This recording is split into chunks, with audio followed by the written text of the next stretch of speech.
Yes, I started school in Longtown, and I think that probably the reason that the reason that we went there was because my father had become ill, and he was advised to go and live somewhere like that where there was lovely fresh air.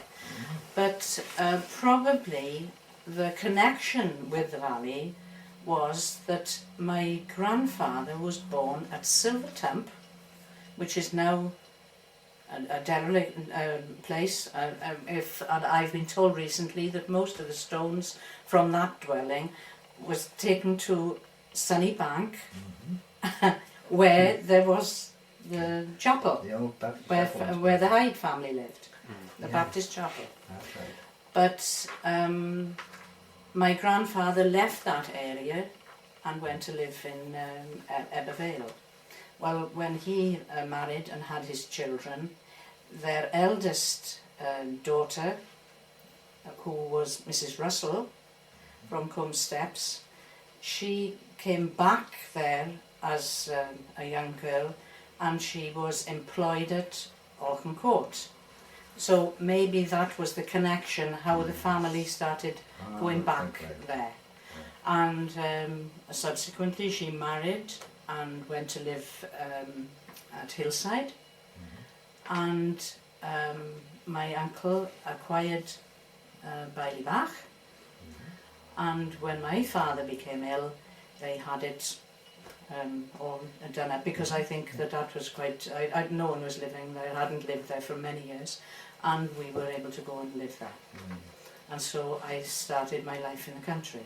Oh, that's interesting. And as far as Beili Bach goes, the part of the history of that,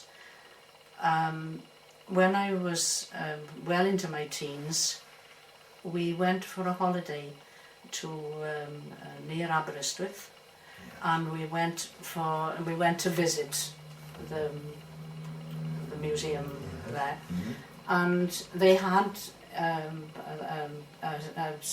exhibition of which was all in Welsh, on the Baptist movement in Wales. Yes. Now my mother was with us, and she had learned Welsh in school, and therefore she was able to read it. And she called us back because she'd stopped to read these the books that were laid out, and I didn't believe her when she said, "Come and look at this." She said, "It's all about Beili Bach."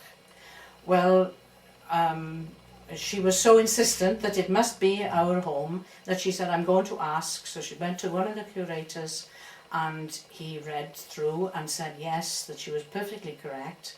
And he said, "Come with me," and he took us to the archives, and where he got further books, and he told us how Beili Bach had been used as a meeting place for, again, the Baptist movement, but this was in the 1700s. And there was a man living at Beili by the name of Walter Prosser, and he had this was about 1790, I think, as far as I can remember, and he had his mother living with him, and she was in her 90s. So they must have been living there quite a long time.